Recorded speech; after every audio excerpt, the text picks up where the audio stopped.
উনি আসলে কোনো ইমামও না বা মুয়াজ্জিনও না, অথবা উনি আলেমও না, কিছু না।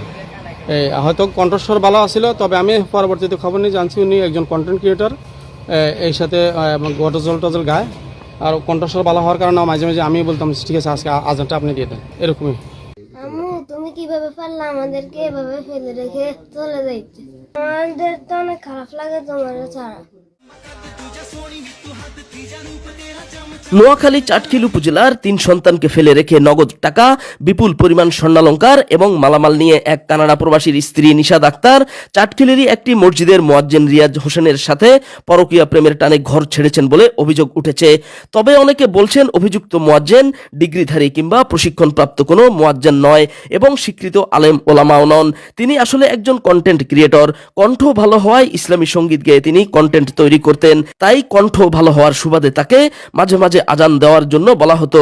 তবে সোশ্যাল মিডিয়ায় ঢালাওভাবে যেভাবে মুয়াজ্জিন, ইমাম এবং আলেম ওলামা ট্যাগ দিয়ে বিভিন্ন রং ছড়ানো হচ্ছে সেটা ঠিক নয়, কারণ অভিযুক্ত ব্যক্তি স্বীকৃত কোনো মুয়াজ্জিন কিংবা আলেম ওলামা নন, একজন কন্টেন্ট ক্রিয়েটর, এমনটাই বলছেন সকলে। উনি গভর্নমেন্ট গার্লস স্কুলের প্রধান শিক্ষক। আচ্ছা, আর আমি এখানে লোকাল পার্সন।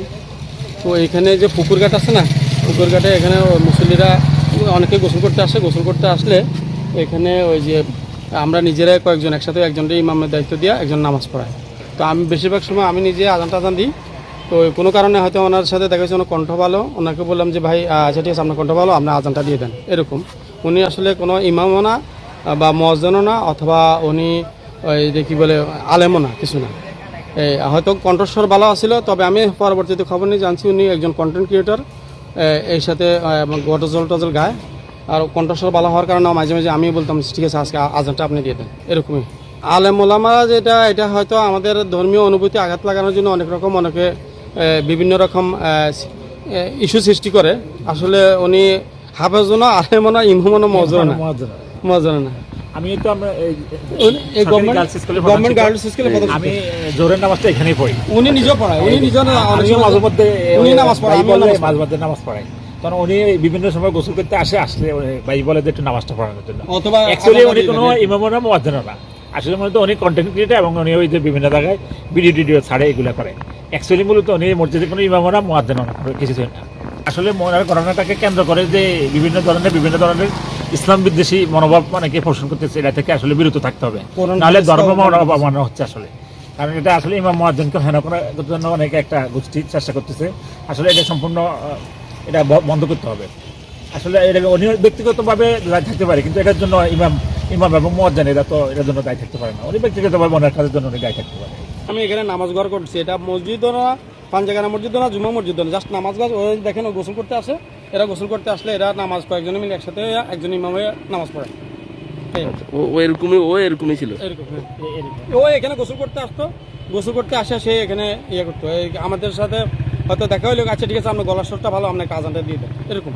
উল্লেখ্য 3 সন্তানের জননী নিশাদ আক্তার তার মা নাজমা আক্তারের বিপুল পরিমাণ স্বর্ণালংকার এবং অন্যান্য জিনিসপত্র নিয়ে রিয়াজ হোসেনের সাথে পালিয়ে গেছে, এমনটাই অভিযোগ করেছেন মা নাজমা আক্তার। আমার 5টা চেইন নিছে, 6টা আংটি নিছে, 14টা কানের জিনিস নিছে, 2টা ব্রেসলেট নিছে, আমার খাতা কম্বল গুলো নিয়ে গেছে, আমার বালিশ গুলো নিছে, মানে এভরিথিং আমার সব কিছু নিয়ে গেছে। হলুদ, মরিচ, তেল, আমার দারচিনি এলাচি গুলো ছিল, এগুলো নিয়ে গেছে। অভিযুক্ত রিয়াজ হোসেনের এমন কর্মকাণ্ডের দায়ভার প্রকৃত আলেম ওলামা এবং ইমাম মুয়াজ্জিনের উপর বর্তায় না, এমনটাই বলছেন ইসলাম প্রিয় সর্বস্তরের মানুষ। মোহাম্মদ শাহ আলম, প্রতিদিনের নোয়াখালী নিউজ ডেস্ক।